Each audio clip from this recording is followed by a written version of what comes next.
Our next session is a keynote by GSMA tackling the state of mobile. Please help me welcome Ammar Hamadien, Head of Strategic Engagement in MENA for GSMA.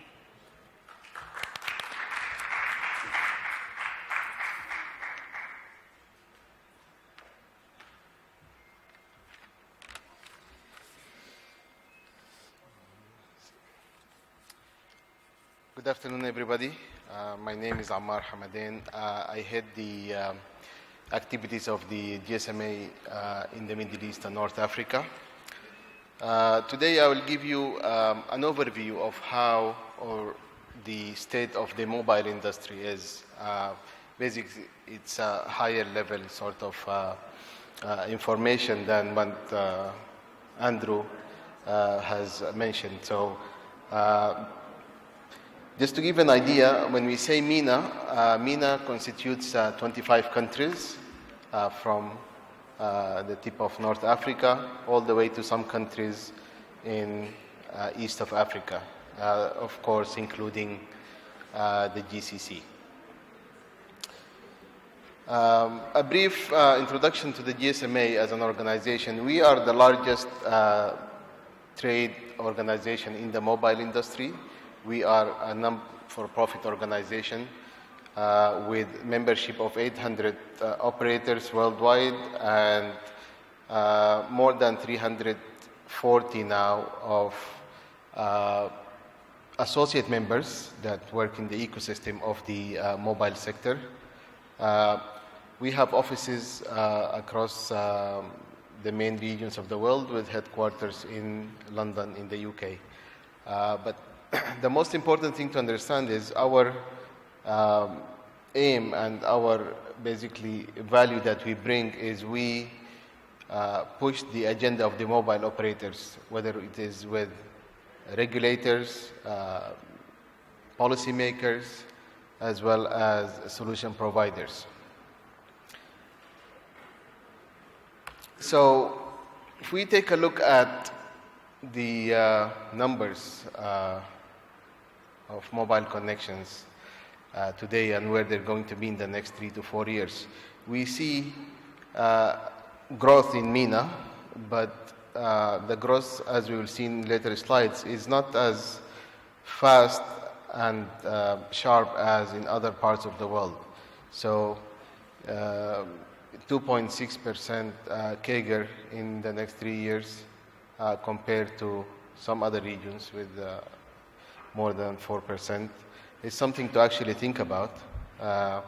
And that requires a lot of effort from mobile operators, from the wider ecosystem, but most importantly from governments and policymakers.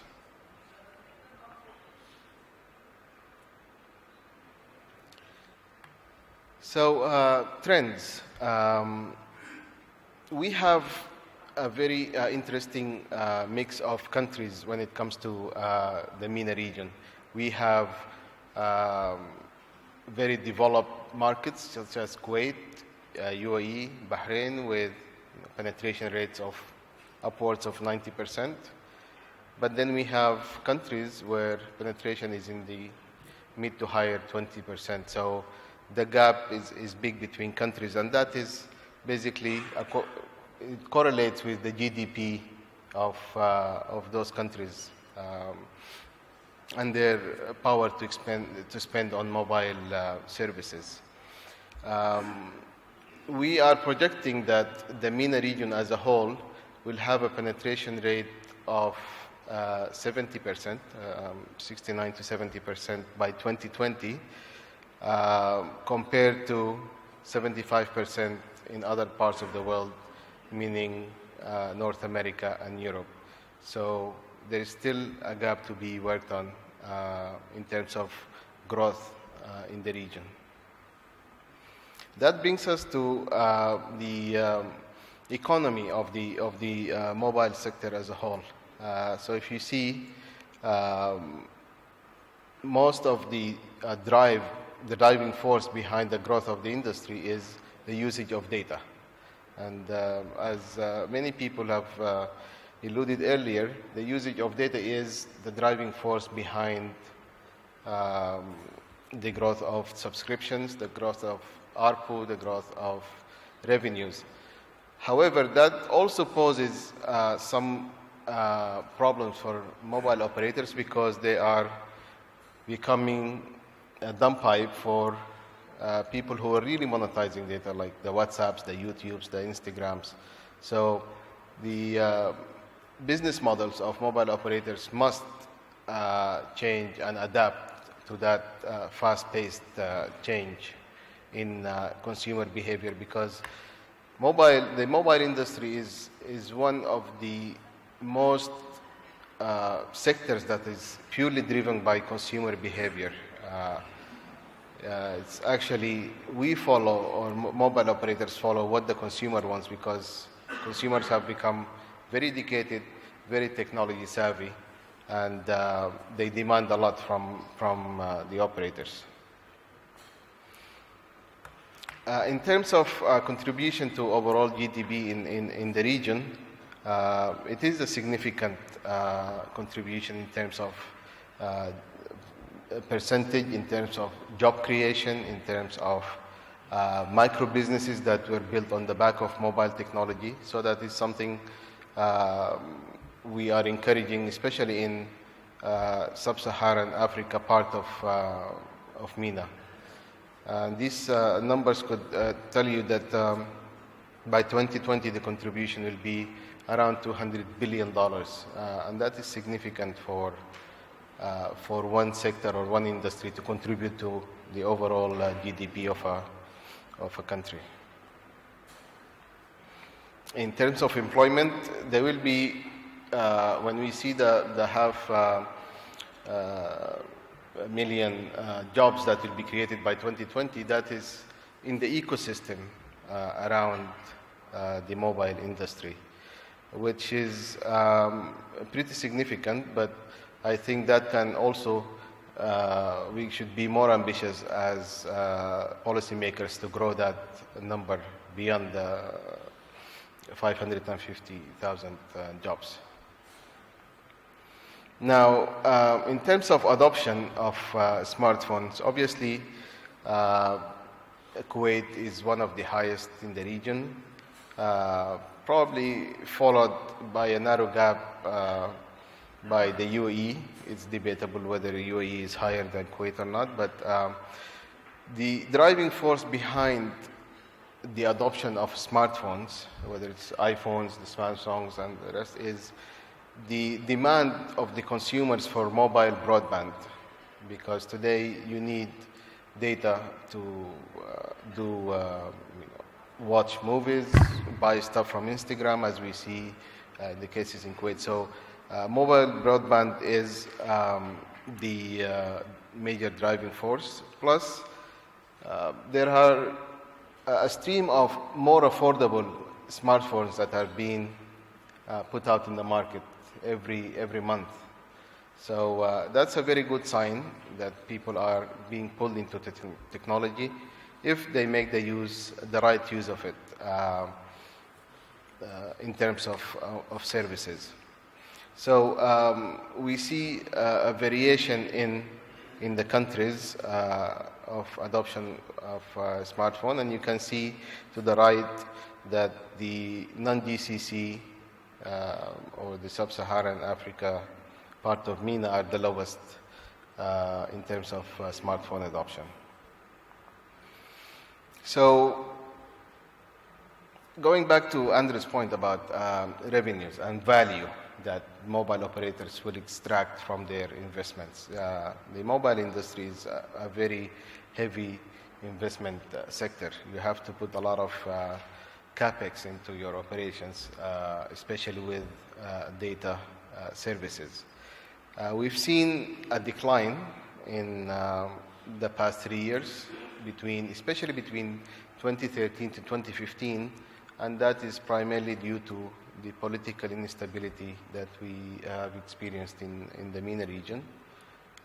Plus, that also affected the consumer confidence in spending money.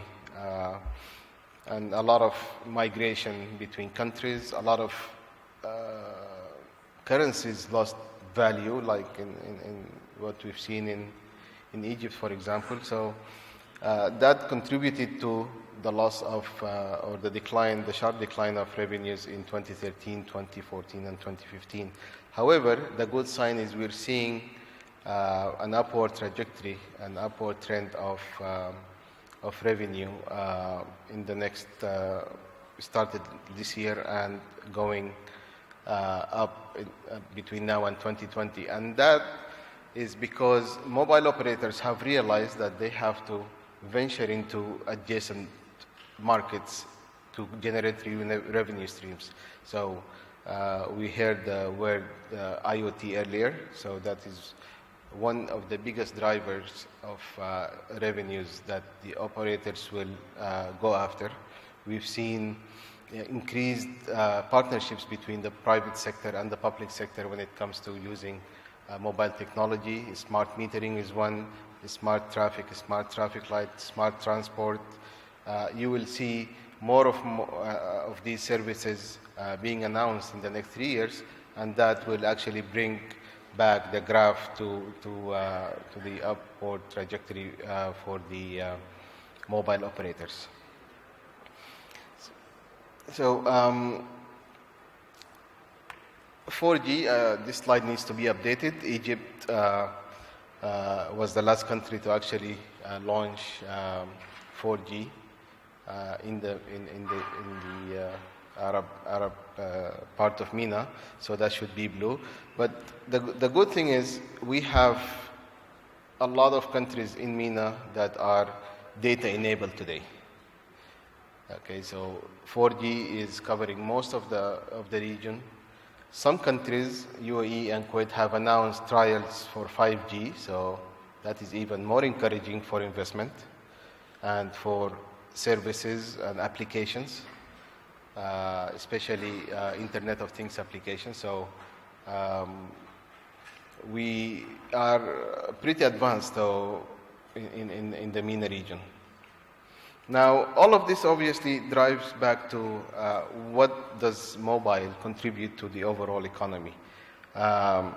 We are projecting that in the next 3 to 4 years, the mobile sector in MENA will contribute about 1.5% of the overall GDP, depending on the country, but compared to the previous percentages. However, I think more encouragement should be done by governments and regulators to bring that up to the international average, which is about 4.2 to 4.3%, translating to $200 billion. So we have to look into how this sector is regulated, how the laws are and acts are put together, and how the tax regimes in some countries are actually discouraging operators from achieving their optimum targets.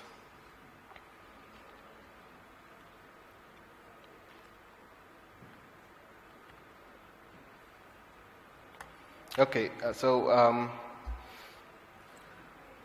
the effect of mobile. For me, working around the MENA region, I see financial inclusion as one of the strongest impacts that mobile can make. Maybe the GCC is not really affected by it, but we have countries with populations that have a banking penetration of 3% or 4%. But when you introduce mobile banking services in those countries, you see this double-digit growth immediately. So this is one of the big effects that the mobile technology can bring to growing economies. Digital inclusion also is a very important part, because that correlates and connects people to education, to health, and to other services that are based on the internet. So financial inclusion, digital inclusion are two things that, the technology is there, what it needs to be done is the countries needs to facilitate and encourage the advancement of that. So this is a message basically to the policymakers and investors. We have in the GSMA started what we call the Regulatory Modernization Program, where we have to actually look at the frameworks of all the regulations and laws around the world and adapt those to the digital wave of technology that is coming, because most of these laws are backdated, and now technology is moving much faster than lawmakers, and they have to keep up with the technological advancements. For example, today, WhatsApp in some countries is just blocked. WhatsApp calling is just blocked, but there is no scientific explanation to it. There is no legal base to it. It's just a decision, a sovereign decision to block one service or the other. But we need to treat that in a more scientific way when it comes to regulations and laws. This obviously will encourage investors to put money in mobile operators and the ecosystem rather than investing in the OTTs, which are the biggest threats to the mobile operators. And although they're very convenient for consumers, you will see that a lot of people are investing in operators, and those investing operators will see the negative impact very soon unless we change the business models and get into a collaboration model with the OTTs such as WhatsApp, Facebook, and the likes. So this basically gives an overview to where we are in the MENA region when it comes to the mobile sector. And if you have any questions, you can ask now or I'll be around. Okay. Thank you.